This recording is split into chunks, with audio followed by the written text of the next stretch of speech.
Welcome to the Purposeful in Life podcast, where our mission is to help individuals and organizations find their purpose so that they may live a life that is fulfilling and inspired in and out of work. Your hosts, Christina Hall and myself, Garrett Willey, are passionate to inspire, teach, mentor, and serve our community. We have 42 years of combined experience as entrepreneurs and in international corporations. Both of us have military backgrounds. Myself, Garrett, as a commissioned officer with over 9 years of service, and Christina as a military spouse of over 15 years. Welcome to Purposeful in Life, where together we go on the journey of discovering a life filled with purpose and intention.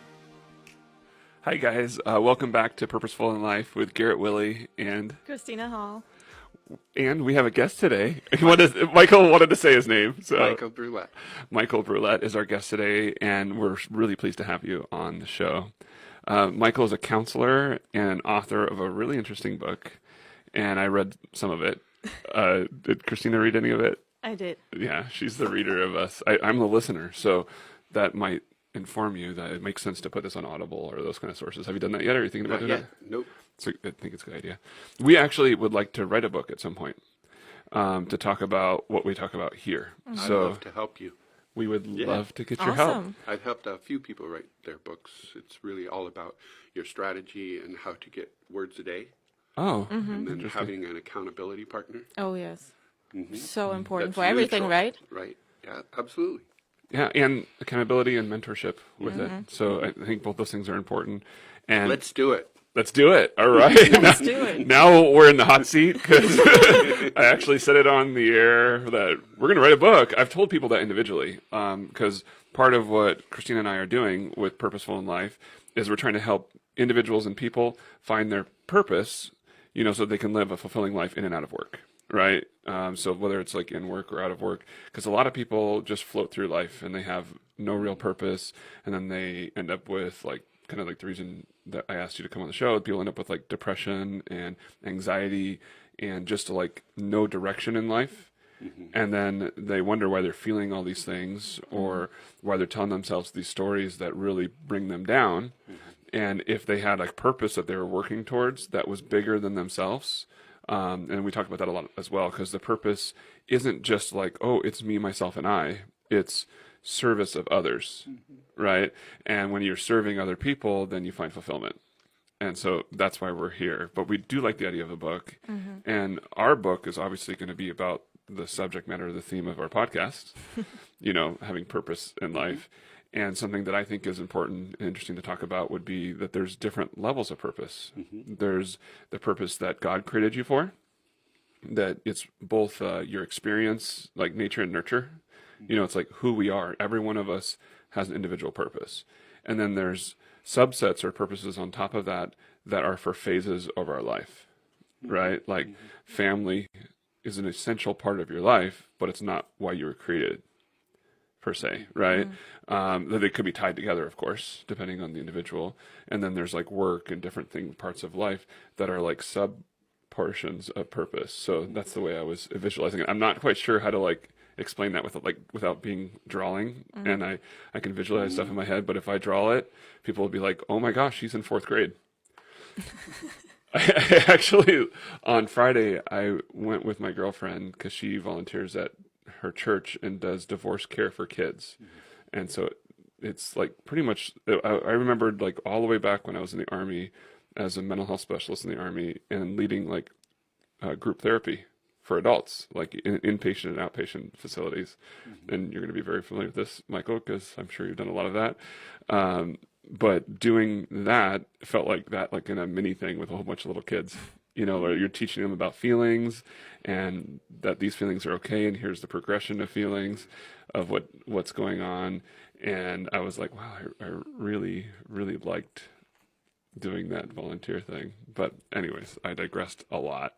So Just a little. the reason we have you here, and we'd love to learn more about you and what your purpose is in life, whether it be like main purpose or subsets of that. And I'd love to hear you share about stuff that you're thinking people aren't ready for. That's a good one. You're like, oh crap, I shouldn't have said that to Garrett, because now he's like, what is this you were talking about? Because all I could think about before the show, Michael and I were talking, and he said that a lot of the world wouldn't be ready for what he believes his real purpose is in overall in life. And Michael does hypnotherapy, and there's a lot of people that aren't sure about that. I really liked in your book that you talked about the different parts of our mind. The conscious, the subconscious, and the unconscious. And then you highlighted also the spiritual on the side of that too. So, and I think people are just like, well, that's weird if they don't think about those things. And I know that you could tell us better what they are, but the conscious is really obvious because it's like our conversation right now. And I liked how you said in the book, your subconscious is like when you wake up in a dream state. You know, and then sometimes it's like hard to remember the dreams. Other times you're waking up and you're thinking about the dream and you're like, is it real or not? And you're like trying to figure out where you're at, or you're just going and you're thinking about the dream because you want to remember it and try to pick up. Was there something important, or was I just having some weird fanciful moment from some TV show I watched or something? Because that happens too, right? You like put yourself, like for me, like when I watch movies and stuff, I like put myself in there with the character. I'm the guy that like cries during the movie and has that joy when they're joyful and like feels what they're feeling. I don't know why, but I just have always been that way. And so like then when you wake up in a dream, you're thinking about that as well. And then the unconscious you spoke of in your book being like your heartbeat and stuff like that. And when you were talking about that, I was thinking about like, I wonder if that's tied to like, you know, you always see the movies or read the books where like the CIA agent can like control his heartbeat and other, you know, physical attributes so they could beat like the lie detector test and stuff. Is that what you're referring to? Like somebody can actually influence their unconscious? If you're trying to influence it, it's not unconscious. Then True. it becomes conscious. So there's certain elements like breathing that cross over to conscious, subconscious, and unconscious. So let me just take a moment, if I might. Did you want to start with anything? No, go ahead, please. Just to talk, it's kind of like starting in the middle to have this conversation right here, because nobody knows who I am or what I am or what my background or anything like that. Let's come back to that for sure, but this is interesting stuff. We'll definitely do that. When you think about breathing, all of you hold your breath for a moment. Okay, let it out. That was a conscious decision to stop your breathing. Now, as you're just kind of now breathing and not thinking about it, or maybe going in between thinking about it and not thinking about it, but you're still coming in with air and letting air come out, that crosses over into an unconscious process where you're not aware of it, you're not like subtly trying to change it. It's happening, and there's parts of your brain that are telling your lungs to expand and contract. And unconscious, we rarely have any control over. But they also don't really affect our relationships, our moods necessarily. They're things that keep the blood flowing in a certain direction. They're things that keeps the heart pumping, etc. Subconscious gets to be more about the programming. So when's the last time when you drank a cup of coffee, you reached for the cup and you thought, oh, I got to keep it level and steady. Maybe when you got into a new environment, like you're walking across a rocky terrain, you're like, oh, got to watch it again. But if you're just going across the living room, that's a subconscious, because you already programmed all the muscles in your body and your hand, and it's just a habit. But that's subconscious because you're not thinking, oh, keep it level, keep it level. Yeah. Could you imagine if we had to think through every process that we do all day long? So that's the subconscious part. But the subconscious part's your memories. They're very, very highly affected by that. From the moment we're born, and something before that even, that we start to get these impressions that create cellular structure in our mind. And the cellular structure in our mind, they're little cells that come together into constructs that create a single thought or desire or command for your body. And each one of us is just so unique because there's trillions of possibilities of what those are. And as we get those combinations of cells firing in certain ways, they start to become what's called habits or patterns, the things that we know how to do. Like we learn things like, what color is this? Black. What color is that? Black. So all three of us would agree with that, right? What color is that? Well, the light seems like Yeah. a purplish pink. Purple, pink. Yeah, so we might have a difference of opinion, but it would be based on our memory and what we were told that color might be. So we start to divest from what's considered true, like the ocean is water, that's true, to what does the ocean mean to you? And you got a complete different answer than you have than I have. And that's based on that cellular structure that we create from the very moment we're born and as we live longer and longer. Our experiences. That's okay. No, we like that stuff. Yeah. And that's kind of like why we want to make sure that you guys go on to Amazon and buy his book. You were saying that most people read about the first half, and then when they get to the therapy part, Yeah. It's interesting. Right now, I'm not really pushing this too much. It's designed for clients. I give a free copy to every client that I have in my therapy. I'm a marriage and family therapist, as well as a hypnotherapist. What a lot of people don't understand about hypnosis, and that's getting down into more of my passion. I've studied hypnosis over 40 years. The very first book I ever read that I remember ever reading was Passions of the Mind by Irving Stone. And it's a fictional biography of Sigmund Freud, who was nuts and absolutely crazy and a cocaine user and all that stuff. But he was just crazy. But for me, I was illiterate. I graduated from high school and I couldn't hardly read or spell. Yeah, and it was amazing because I was quote unquote really brilliant as a child when I was just starting out. When I was 5, I could do my multiplications up through 12s. Wow. But by about junior high, that was it. I gave up, didn't want to try anymore. And then as I got into high school, I had these different lives where as a student, I was an F student. I wouldn't show up for class. I hated to learn. I just didn't like it. But I was captain of the chess club. And I was literally a track star. 4 events going to state: high jump, long jump, triple jump, and high hurdles. And I would earn first place in events every single track meet, and the rest of the team faltered. I often would make more points in track than they would. From my perspective, that was the life of being an athlete and the life of being into chess and the life of a student. And then I had my home life and friend life and other lives. And that kind of concept is something that I start to talk about in the book, is how from birth to death, we all have a lot of different lives. You guys probably did something different before you did this, right? Lots of different things, yeah. Yeah, what did you do before you did this, if you want to share?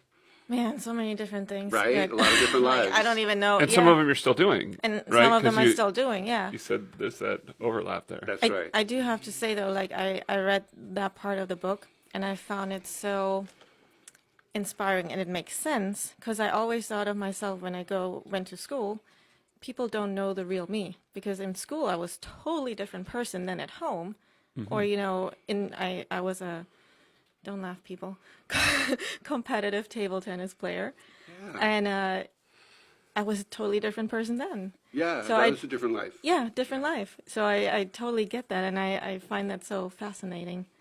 Our different lives are the construct of the collections of different memory cells. And what I do with therapy is so unique, and I really am passionate about trying to present that to people so that they understand that. Using the hypnosis is probably something that makes therapy faster once you understand that if you took that word hypnosis and switched it out for focused concentration, Yeah, that makes more really, sense. you're really getting to the essence of what it is. You're just Yeah. trying to focus your mind into a single thought or one or two thoughts. So much comes into us through what's called sensory memory. Most of the research in memory these days is about sensory memory, because we've got the long-term memory and the short-term memory and the working memory. By sensory, you mean like things. the emotional ties to the memory? Well, or- the best thing to show it. Okay. Okay. All right. Close your eyes. Don't think about a dog. Open your eyes. That's all I can think about. Right. So Which that's- dog did you think about, though? Mine. Yeah. So I'll start by saying, in my world, as both a school-trained master's in psychology and licensed marriage and family therapist, and then a 8-month-long hypnotherapy training, you can be a hypnotherapist, quote unquote, with a weekend course and no psychology background at all. So it's possible to go to Seattle and sit through a Friday, Saturday, Sunday conference and then apply to the state of Washington and put a shingle out and start charging money for your advice. I know, I see a big open mouth up there. It's like absolutely Sadie's like, frightening no. how little they know. But for me, I've studied and worked with it 40 years, and in 2008 graduated with my master's in psychology. So I'm really into learning the mechanics of it all. And being able to then use the hypnosis as a tool for the therapy to be able to help. You know, what were we doing with the don't think about a dog? Sensory memory says that our body, from the moment we're born, the first thing that has to happen is you have to identify every sensory signal. And you do that because survival. If the bushes rattled and you didn't identify that that was a threat, and then either freeze or run, or if you Or didn't- charge at it. yeah, or attack, you probably got eaten and you didn't pass on your DNA. But if you did respond and procreated, the next person would be paying attention to their senses again. Yes. So at this point, everything we do, when I walk in the door, you look at everything and you say, oh, that's a lamp, that's a light, that's a this, that's a table, that's a that. But you do it just instantly and subconsciously to identify whether there's any threats in the environment for survival, right? So when I say don't think about a dog, you cannot not think about it. You have to identify each word. Now, the one of the, I do this with every first session client. I do that little exercise in order to introduce sensory memory. So the next thing you do is you say, okay, now that you know that's coming, do you like cats at all? Not so much, right? Do you like cats? little. A little bit. But what I want you to do is to, when I say don't think about a dog, you can't not do that. But then I want you to shift and think about a cat, okay? Okay. You ready? Close your eyes. Okay. Don't think about a dog. All right, open your eyes. How'd you do? It was hard. You saw the dog first. Yes, And and then then you kept cat. trying to see the cat. Yes. And did you eventually see a cat? Yeah. Uh-huh. And? I was thinking about the cat already, so it made it easier because you set it up. So I was like, okay, cat, Ben, my old cat that I used to have. So I'm like thinking about my So cat. now let's But the take dog that- still was sitting back there, right? and the right. mind going, okay, I'm here. So that's just an introduction to how that construct of the dog, all the little cells that make us have that memory. By the way, your image of a dog is totally different than your image of a dog, right? That's our individuality again. But that's kind of a example of how you can shift from a negative emotion or feeling about yourself or others into a feeling that you want to feel. Once you're able to shift, You from still the have a dog to the negative cat, feeling right? back there, but you try to drown it out with the other feeling. Yeah, because you So- can't not have those cells in your brain that your mind goes to. And then when you take that even further, like, did you ever learn to ride a bicycle? Yeah. Do you remember, like, the first, maybe some first memories of Yes. Tell me, what was that like, just first memories of riding a bicycle? We were out in the woods with my Okay. dad and my sister because my mom didn't want to look. Okay. It was just too painful for her. And I just wobbly and, trying to balance. So when's the last time you thought about that? Well, now, I don't know. Long time ago. Yeah. Right? Really long What time about ago? teaching Katie to ride a bike? Do you think about you learning when you teach her, or is it? She's still on training wheels, but yeah. But might have come up. back to your memory, those cells are there forever. Yeah. They're just not exercised at getting there. So like the synaptic connections to those memories are kind of withered and real weak. But as soon as you started thinking about it, then it branched off into details about your yeah. mom and your wobbly Yeah. and then where you were at and the environment. And as you spent more time in there, more cells would wake back up. It would be very accessible to you. So that's like with habits and problems. But it also is true with like your passion or your vision or your goal. So in multi-life therapy, I usually do a single first session to teach people to be able to get into focused concentration, a trance state, and they learn a little a technique of putting a thumb and finger together and saying the word trance, and they're out. They're really focused on how they concentrate. And the other one is giving a place trigger. So that when you put a thumb and finger together, you say the word place. And that's like the other house. So this is the house of your issue, your problem, or whatever. This house is your place house. So you can feel, because you can't remember a feeling without feeling a feeling. This is your feeling, and you're remembering that feeling when you say place.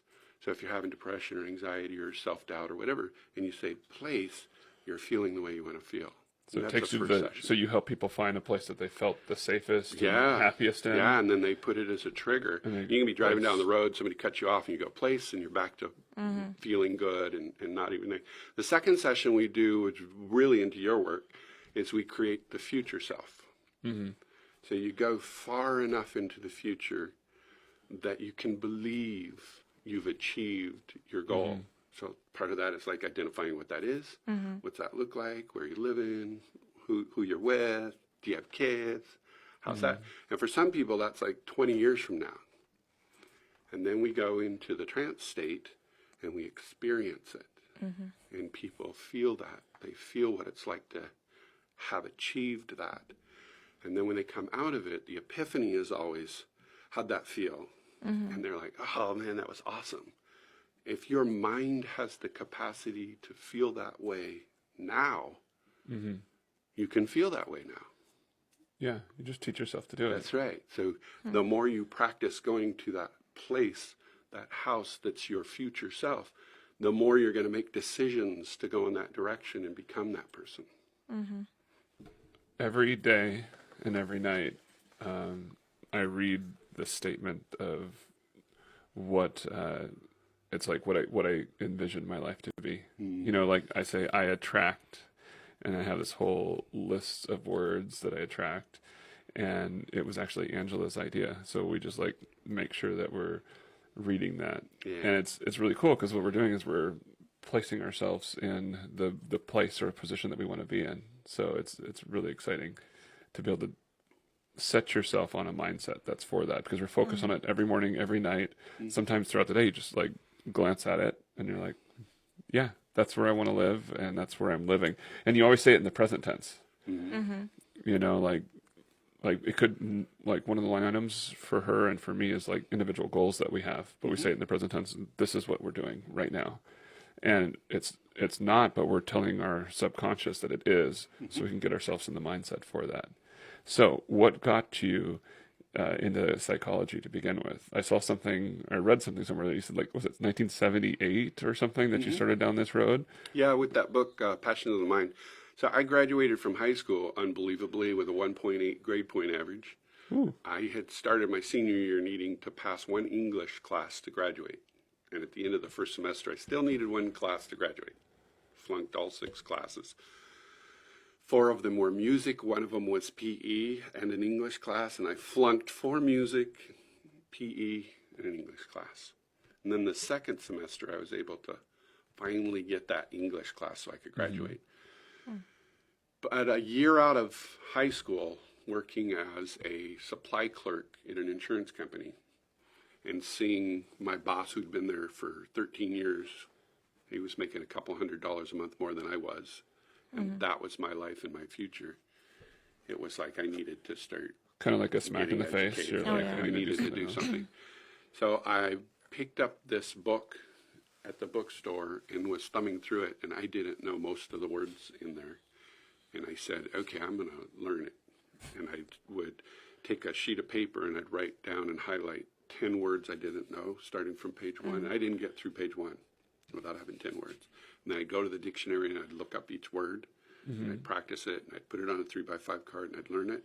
Then the next day I'd do it again, and I'd do it again. After a couple of weeks, I could go like 10 pages without finding 10 words. And after about 3 months, I could go several pages a long ways in without writing any new words. And it was like, wow, this is exciting. And I just kept doing it. And that book was about Sigmund Freud and psychology and hypnosis and all that, and which I got really fascinated on. Then came the next, probably most dramatic book ever, which was called You Have Been Here Before, by Dr. Edith Fiore.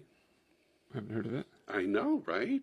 Yeah. And I'll just Tell us leave more. that alone because that goes off into the direction that is more narrow focused on appeal for people understanding what's happening there.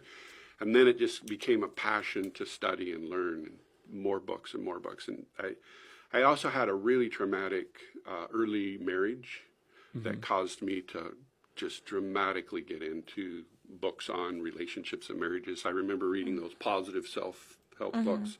At one point I had 80 positive self books under my belt before I quit counting anymore. Things like The Power of Positive Thinking, all this kind of stuff.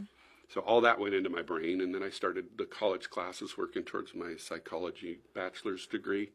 And then I started my master's degree. In the same couple of months that I started my master's degree, I had a only child. His name is Tony. He was 12 here in Washington State. And don't know, you guys been around Washington State a while, but do you remember the E. coli breakout at Jack in the Box? No, I came in don't, but '94 is when I came up here. When was that? It was a little bit earlier than that. Yeah. But it was huge, and if you looked it up, you'd see there was like 800 people that were sick and multiple, like 13 or something that died from E. coli. It was a huge, huge thing. Well, my son threw up in 5th grade in the hall in his school, and a teacher saw him throw up in the hall and asked if he'd eaten a Jack in the Box, and he said yes. Ooh. So they called an ambulance instead of calling us, and at the time I was in the military, and they took him to Madigan Army Medical Center. And then Mom and I got calls, and we both showed up. And he did not have E. coli. But the scare was there. He had cancer in all 4 quadrants of his liver. And his liver was failing. And they said if he had gone home that night, he would not have woken up. He would have died. So it was a real blessing that he got sick, that a teacher saw him, a miracle. And they shipped him off immediately to Seattle Children's Hospital, where he went into ICU for 31 days to stabilize. And when he went in, they said 5% chance of coming out. But he did. And then he came home, and they put him on chemo for his first round of chemo and said, we're going to see if we can get you a liver. And signed him up for a liver transplant. And after a couple months, he went down to California and stayed there a couple months waiting for the liver. And the liver came, and he got a liver transplant. And he was at the Ronald McDonald House recovering 2 more months. And I got a call from the manager that said, come down and get your son. Your wife is not here anymore. And so I drove down immediately and just nonstop and got down to San Francisco and got into the Ronald McDonald House. And the manager said, we were about to call CPS because his mom hasn't been here for a couple days now. So he was there by himself recovering from a liver transplant, and Mom had just skied out, completely lost it. And my son told me this horrific story about a couple of weeks earlier. He'd woken up in the middle of the night because she had been leaving at night and going out. And he screamed at the top of his lungs to see if anybody would come, and nobody came, and he went back to sleep. Oh, man. Isn't that just amazing? Anyway, he came home. The cancer came back in his lungs, so they cut him open and took tumors out, and then it came into his brain, and they cut out the tumors, and then back to his lungs, they cut out the tumors, and then back to his brain, they cut out the tumors. They gave him radiation, and he went through 18 rounds of chemotherapy, and then they saw tumors in his lungs again, and they said, that's it, we're just not going to harvest tumors anymore. And my son fought for one more operation, and they said, we'll send his brain scans to the 2 leading child clinics in the country. If it comes back clear, we'll do one more. And so it came back clear, and they took out the tumors. They, cut open your breastplate and exposed the lungs and took 5 tumors out of his lungs and closed him back up. And 8 days later, he was back in school. Wow. Yeah, really resilient, just amazing. But about 3 weeks after that, he fell getting off the bus. And he started having paralysis in his leg. And when we took him in to do a scan, he had a tumor about the size of a golf ball in his brain. It had grown that fast. No. Yeah, so that was it. And I came, we talked, and he was sad, and he was going to have to go on to the next life. And we kind of had this philosophy, and it was a bummer. He was kind of glad that he got to go and be out of this sick body, and and not have to live with this the rest of his life, and what that would mean, because you could just only imagine what kind of jobs could you get, what could you do with your life with all that medical procedures that you'd gone through. But I remember he just hugged me and says, "Oh, this sucks." And we just had that kind of relationship, and we'd been through it together. And he went on hospice for one day. That he started getting worse and worse and worse, and the nurses were like trying to shift out to deal with him. And finally I called the hospital and said, "Come get him and take him back to the hospital." So I'm in the back of the ambulance with him, and we're pulling up, and just when we stop at the back of Madigan, he hadn't said a word for 24 hours. And he goes, "Oh." And we all looked at him on the gurney. "Now I understand it all." And that's the last thing he ever said. It's just amazing. And that was 24 years ago that he passed away on Saturday, this last Saturday. I met my soon-to-be future wife while he was recovering, and obviously the first one was gone, 2.5 years. We hadn't seen her. And I married her after that. The next year we got married. I met her daughter, and just kept going in the direction of being able to be a therapist and be able to help other people and take that life, the life of being a father and all of the trauma that we've been through, and be able to be empathetic with others and help them through their tragedies, through their situations, through their lives that they're having to deal with. So that's how I got into the therapy stuff, and just absolutely passionate about trying to help other people. I had one of my other lives, right? I had a 30-year career in the Army. Oh my gosh. And that's divided into two, really, because I had 10 years enlisted. And I went to officer candidate school and became an officer, and then did 20 years as an officer. Had 18 countries that I've lived in. I've been to every state in the United States. Wow. Yeah, that's an accomplishment. A couple of them I just crossed the border and went back just because I had counts. to check, go. like Delaware and everything. Check, I've been through here. But it's just been amazing, and I'd say right now I'm about as content and satisfied in terms of physical desires and whatnot as I could ever be. And life is really wonderful now. So I'm at a point in my life where it's more to give back, to teach others, to help others understand. I really want to promote this kind of therapy, because right now there's about 4 of us in the world that do this. 3 people I've taught, and they don't do it very often. So it's kind of like a side gig for them, but for me it's 100% of how I deal with clients. And I know if I died tomorrow, it's gone. So 65 years of life, and the ideas and the philosophies and how this helps people quickly would be gone. I'd share one example of how quick this type of therapy can work. If that's all right. Yeah.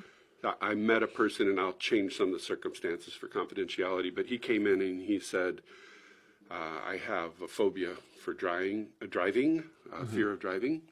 I said, "Okay, so tell me about it." He goes, "In 1989, I was in a 2-car accident with 7 people, and I was the only one that lived. And I was driving drunk. And I went to prison for 10 years for manslaughter. And when I got out of prison, I couldn't get behind the wheel of a vehicle and drive again." Makes sense. Yeah. So we did 3 sessions. I do 90-minute sessions. We did 3 sessions.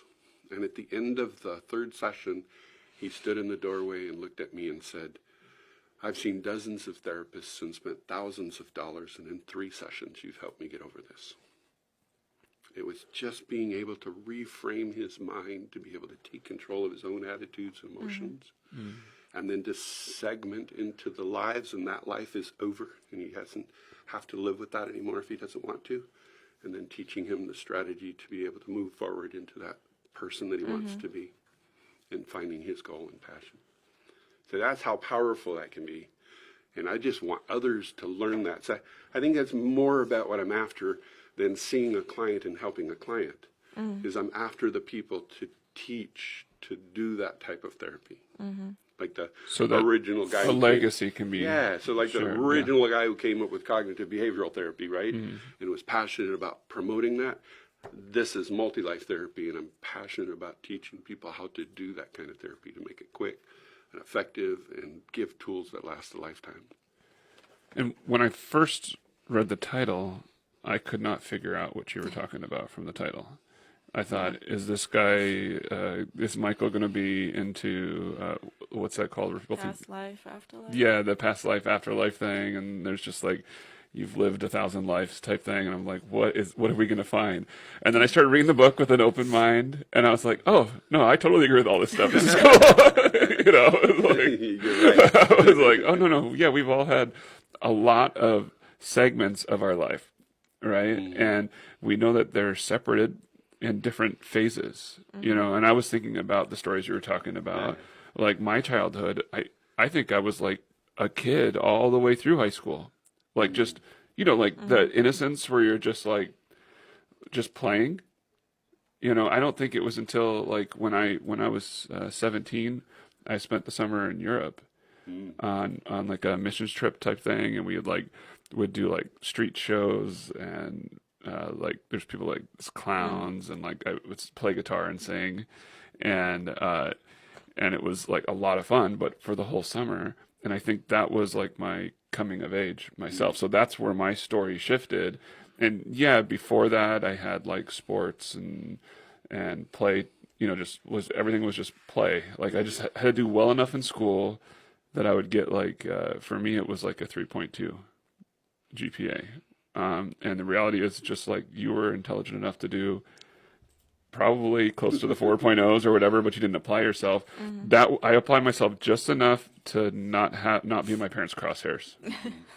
Because I had a brother that I loved dearly, and he had some learning disabilities growing up. So my parents had so much focus on trying to help him get through school that when like I got A's and B's, they were just like, you know. And I sometimes I wish they challenged me more, because I'm now like 42 and I'm having to teach myself to challenge myself to push past the just being mediocre, because I don't want to be a mediocre person, Right. you know. But yeah, there's probably multi-lives in there, but they weren't as distinct as like you were talking about, like from like junior high and then high school and then college. It kind of just like flowed together a little bit more. But there's definitely segments like my first love, like senior year in high school, where that was its own story, its own life, you know. And I can look at that like 2 years as being like a shift in my life and its own experience. Right. And you know, better to have loved than lost than never have loved again at all. You know, that's definitely true. Each of the lives You know? we lead creates a collection of cellular memory constructs that then we have to find out whether or not they're affecting us today in a negative way or a positive way. Yes. And capitalize on the good ones and decide whether we want the negative ones to impact us or not. Most people don't realize that they have that choice, Yes. right? They just think they're gonna have to, because that's just what they have to do. That's what their life who is I about. am. Yes. That's who exactly. I am. I'm a loser. I'm shy, I'm introverted, shy, I'm I'm depressed. yeah. Yeah, and they wear that label, and then they live that life, and they don't need that life. They can decide to have a different life if they want. And then they don't feel comfortable either. They're just floating through it and be depressed and complain all the time. And then they don't know that they could just shift it a little bit. Of course, they have to make the decision to do so. They have to make the decision. It has to come from them, yes. Yeah. Is there a way that you could, I mean, I know this book is here, but I wonder if you could teach the therapy so people can self-therapy a little bit. Oh, You know? Well, all hypnosis is self-hypnosis. That's Yes. a key phrase. And hypnosis is really a key part of this only because it makes things quicker. When we have our eyes open, every time you turn your head mechanically in your brain, you're re-identifying everything. So I turn over this way and I see her over there. And it's going to make a decision in my head: is this friendly or not? And do I have to have an action or not? Of course, Sadie's friendly. Look how nice. Exactly. She's glowing because she just had a baby. But each time you move your mind around, you're using mental resources, and energy is flowing to memory cells to identify and make those decisions. So usually when you go into hypnosis or a trance state, you close your eyes and you shut off all of that action that's happening external to you. So now you have more mental resources to focus your concentration, right? Usually you want to be in a quieter place. If the dog's barking, can pull you out because you're like, oh, what's going on there? And those little tickles of how it affects your memory, it tickles there. And then you just kind of multiply that factor. So the research says in a trance state, you're 50 to 100 times more concentrated than if you were just to try to do it open eyes and thinking about it. I really want to quit eating so much. I really need to lose some weight. Well, like, don't think about a dog. Every time you're saying that, you're tickling all of those memories that are causing you to want to eat more. Yeah. You pretty much focus on that. That's right. Yeah. And all of the things, like when you thought about the bicycle, all of the things that come up from that, the little side thoughts, and wow, what would be good to eat right now? It's And then like, you go back into like, you don't want to eat. Yes. I talk to people a lot about, weight management and all that. And what always comes up is like when they focus on that, then they're like, oh, I can't have that. Now I want it. And now one more time. All those thoughts. And then when they had it, it's like, oh, I'm stupid and I'm so dumb. know. And why do I do that? And it's me and blah. And go down that road. And it would So be for those people, it's like don't think about a dog, think about a cat. Instead of continuing to remind yourself not to eat, not to eat, not to eat this, not to eat that, what do you want? Yeah. What do you want to think about? So if you can get that vision of the perfect you 5, 10, 20 years from now, you go far enough into the future that you believe it. Yes. So I've had people that have said, I have all these problems. So how long into the future do you think it would be before you're all healed, all better? Oh, 6 months. I go, no, I don't think so. Well, you don't think I can do it in 6 months? I said, I don't think you think you can do it in 6 months. He goes, well, maybe not.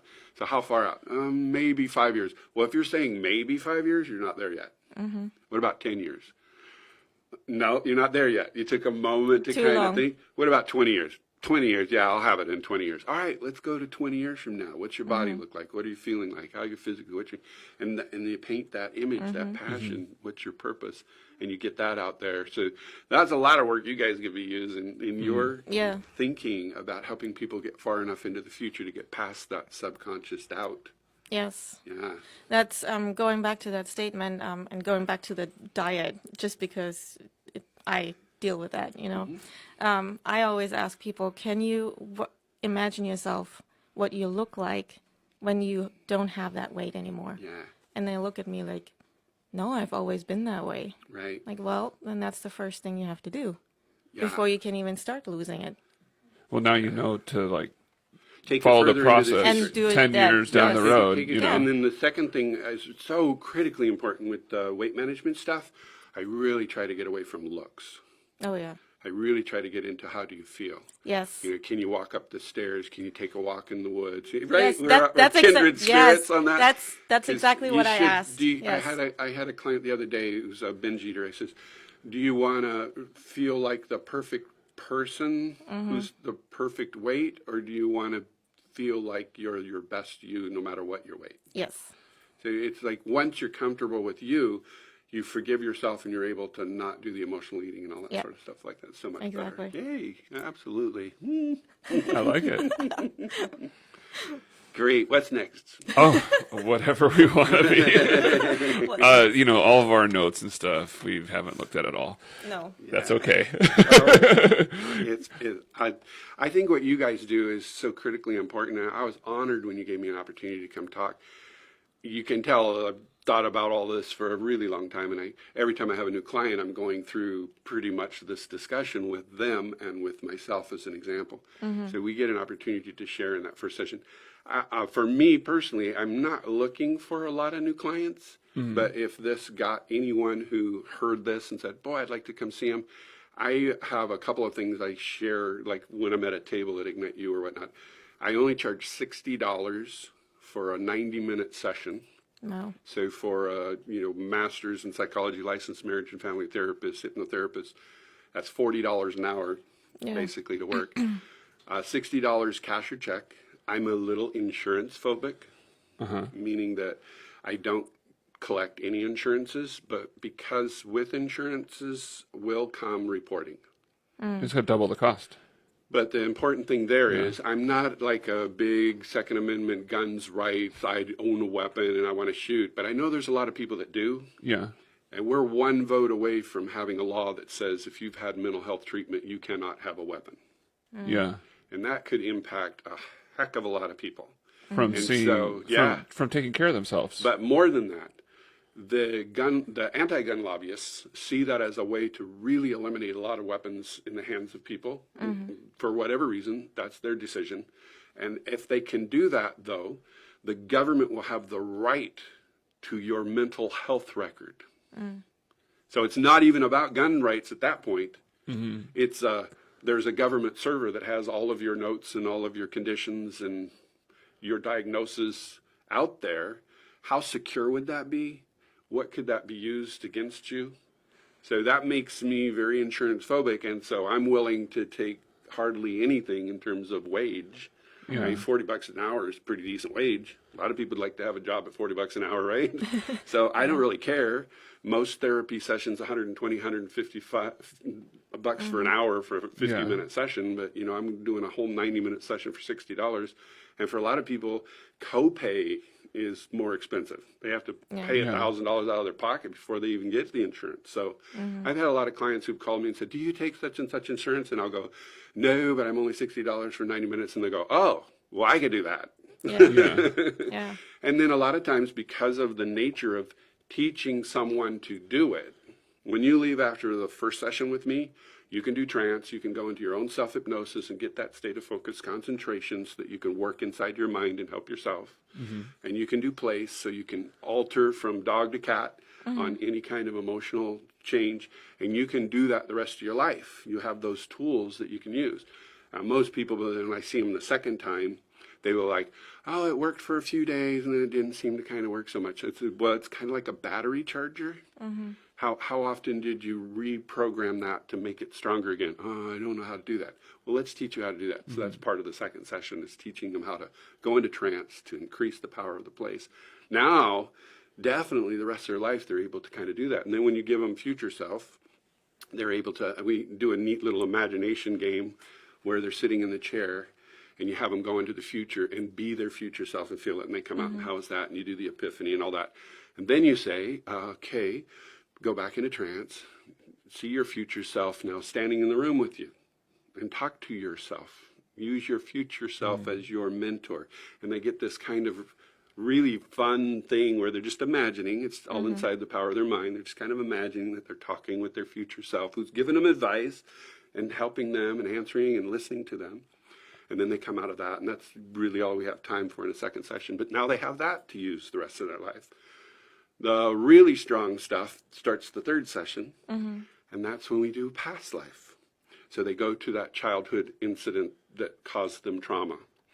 And we have the present self and future self go back and talk to them right after the trauma and hug them and share, and they have a three-way dialogue, and they help each other understand. And of course the future self's all got it together, and the present self is encouraging, but the future self's really got the wisdom in the room. And then when they come out of that, it's impossible to remember that past event without remembering that you had your present and future self come back and talk with you. And that's when you've wrapped all of the lives of present, future, and past into an experience in their mind, and now they can do that with all kinds of things, using a lot of hands. Yeah, I talk with my hands a little bit too. Yeah, does that make sense? Totally. I sign up. I'll be a part of that. Yeah. You do any group type classes or couples? I'm about to do there's a longevity retreat coming up that about 11 of us, and I'm having the honor of being able to work them through a little of this as a group. But you have to have enough time. That's why I do 90-minute sessions. You have to have enough time to get them to see it and understand it. So, as an example, if you guys wouldn't mind, if it's all right with you, put your hands together like that without hitting the microphones, right? It takes some effort. So pull your hands apart if you want to. So I was using words like if you want to and if you don't mind, because it's you're making the decision. Go ahead and put your hands back together. Now, in your mind, I want you to think inside your head, I am not going to pull my hands apart, even if he tells me to. Okay? You understand? Right? So pull your hands apart. I know you wanted to. Pull your hands apart. All right, one more time. Pull your hands apart. All right, relax your hands. So I do that with everybody on a first session early to let them know, I can't get in your brain and stop you from thinking. There's no way that a hypnotherapist is able to go in there and stop you from saying, no, I'm not going to do that. Yeah. So when you learn to get suggestions from a hypnotherapist, you're still in your brain going yes or no. I'm going to do this or not do this. This makes sense or it doesn't make sense, because that's you inside there. So I often say, now you're able to hear my voice and the voice inside your head. So I keep reinforcing the power of it. I'll do one more thing. Remember, there's people that do this in a different way. So go ahead and put your hands together like this. Or the church one, remember? I know, but the people are on the outside. Okay. So put your, She has no idea what we're talking there about. you go.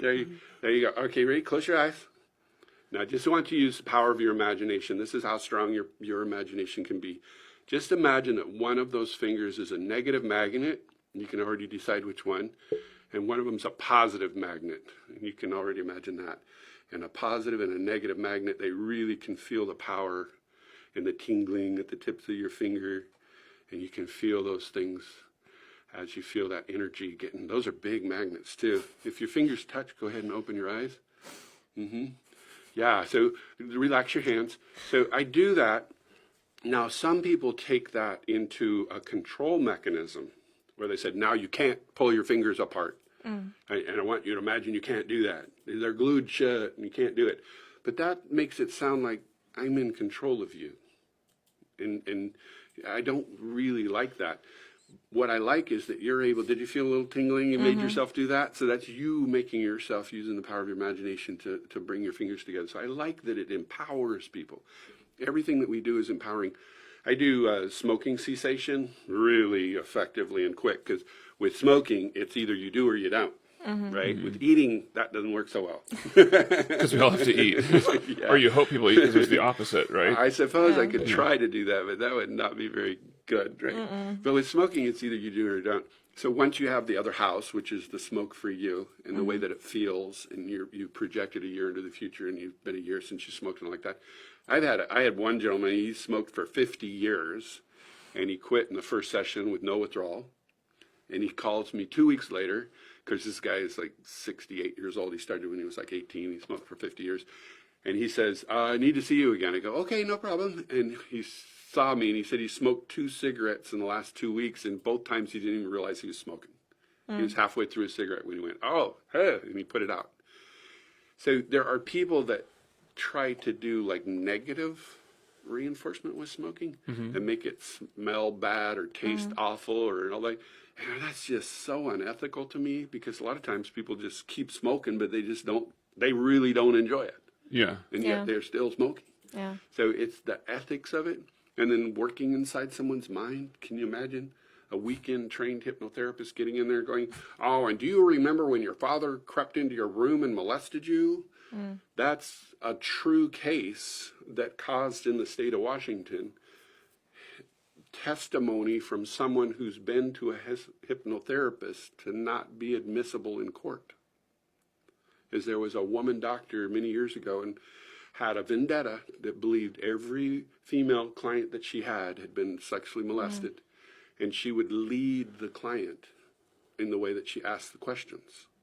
It's like, go to sleep. Okay, now imagine you're laying in your bed and the door opens and your father comes in. And she was planting these memories of that tragic travesty. And she went to prison for what she did to people. The therapist did? Yeah. Yeah. Yeah, and then they created state laws around it because it was possible to do that. So you got to go to somebody that you believe their heart and you believe their integrity and they have the training. Yeah. You just don't want to go to some fly-by-night and let them inside your mind to be messing around. when you're in a focused state of concentration, you're susceptible. You still have your own thoughts, but maybe they can spin a weave or give you some tale that you start to then believe in. And it would just not be cool. I'm very ethical, very moral, have a lot of experiences in my past. I really believe and passionate about being able to help people quickly, economically, and just give them the tools that they can use for the rest of their life. And, And you really want to teach other people to be able to do the same. Absolutely, Right. mostly. So that's why I'm almost done with my doctorate. I'm in the process of collecting data. So from an almost high school dropout to now about having my doctorate in education and organizational leadership, I'm just collecting the data now. Once that's done, I'll probably by December be Dr. Brulette.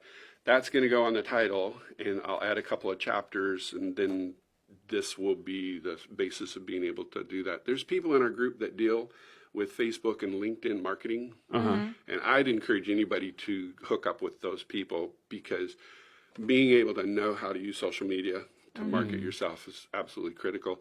I started 5 years ago collecting hypnotherapists on LinkedIn, and I have over 4,500 internationally. So I, in all different languages in all different countries, hypnotherapists now, and every single day I'm getting 5 to 10 invites from hypnotherapists, because when you Google hypnotherapists, when you LinkedIn hypnotherapists, I'm one of the first ones that'll pop up because of the size of my network. So now it's kind of happening, snowball effect, it's kind of happening automatically. And that's got me a couple of invites to Australia and England to talk at hypnotherapy conferences. Nice. But I'm not going to go until it's doctor. Then Because it gives a little bit extra credibility. Absolutely. And, Yeah, absolutely. In the world of psychology, where everybody's a doctor this, doctor that, when you're not a doctor this or that, you're a Mr. that. Yeah, they don't. Yeah. They're like, whatever. So that's Even when important. you might know more than the other Right, guy. yeah, and that's so true in life, though. Yeah. Yes. So many people think because they don't have initials after their name that they're not important. It's like, this is not true. You know It's you are. just not true, right? Well, we know ourselves. You guys are awesome. You guys So are, we would open your love hearts and to be able to help you in any way we can to get to that point where you're hitting a larger target of people, so that they can take this method of therapy, the hypnotherapy with the multi-life, and be able to help more people. And I'm not sure what that is, but if someone who watches our podcast, whether it be on the Facebook Live or 2 years from now, it doesn't really matter. If you message us or Dr. Michael Brulette, soon to be, right? But in 2 years from now, it will be Dr. Michael It Brulette. will So be, just yeah. message him and be like, hey, I got an idea, or I'd like you to speak at this conference or whatever, because that's how you reach more people. Yeah, absolutely. And business is obviously important to make money, but the more people you reach and the more people you serve, the better financially you'll be as well. So it's a wonderful circle that we could spend our lives serving people and still take care of our family and our needs, financially and what have you. And so I want to help you and encourage you in any way that I can. I don't know what that is off the top of my head. Otherwise, I'd tell you. I'd be like, I got a great idea.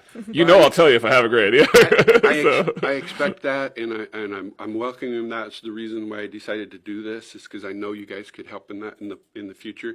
I wanted to answer one question on your list before we're done, because we're almost out of time. Yes. And it was, this can segment out the people, because the way the world is, between some people that would like me and some that wouldn't. But it's so a passionate purpose of mine, and that was, what's the best book to read? And I got to say, hands down, it's the Bible. I read the Bible absolutely every day. Nice. And I have read cover to cover the Bible from Genesis to Revelation 6 times. And I read it every day, and now I'm going through the New Testament on the 7th reading. And so for well over 20 years, I've never missed a day without reading the Bible. And I encourage everybody to do that, whether you're a Christian or not a Christian, because the wisdom that's there has stood the test of time for thousands and thousands of years. Yes. And I just think it's great. Well, at least 2,000 years. But, but I just think it's a real blessing, and it's so intricate in its wisdom. It's just something that I encourage everybody to pick up and just start a daily habit of doing. I agree with you. Awesome. Thank you. Okay. Yeah. We really appreciate that. I'm a Christian as well, and it's really important to me. We both have faith, and I think it's super essential part of my life, and I'm not afraid to talk about it here, because what is there to be afraid of? I mean, it's just, this is who I am, and it's essential to me and to you, and I love that. So we really appreciate that you shared that with us. Yeah. Okay. Is there any That's last awesome. words you'd like to share before we it. sign off? Thank you, guys. Thank You're you very welcome. much. Oh, you're awesome, Michael. What's the best way that someone can reach you? Like Yes. email, Facebook? What Do do you it like? with hypnosis.com. Do it with hypnosis.com. Yeah. Fantastic. All right. So look Michael up, and then thank you for joining us on Purposeful with Life, or Purposeful in Life. Well, both are important. Yeah. We really appreciate you joining us, and if you listen to this whole thing, just leave a message to us on any questions you have, or any ideas of things that you'd like us to cover, or guests that you think would be good to bring on. Because when we started the show, it was like topical, and then we realized we like just talking to people better, Yes. because we want other people will resonate with the guests, because every guest has their own individual experience and stories, their own lives. their origin story, and we all have pieces of ourselves that will resonate with somebody, and that's where it's like really neat. There's people that we interviewed 2 months ago that I have people come to me all the time, are like, oh, what your guest said I just listened to, and it it really made a difference in my life, and how do I get in touch with them or whatever. So that's going to happen for years to come, which means we've done what we need to do from being here, and that's why we're here, is to serve people. So Thank you. thank you for joining us. Thank you. Okay. Show hands. Thank you guys very much. Thanks, guys. Thank you.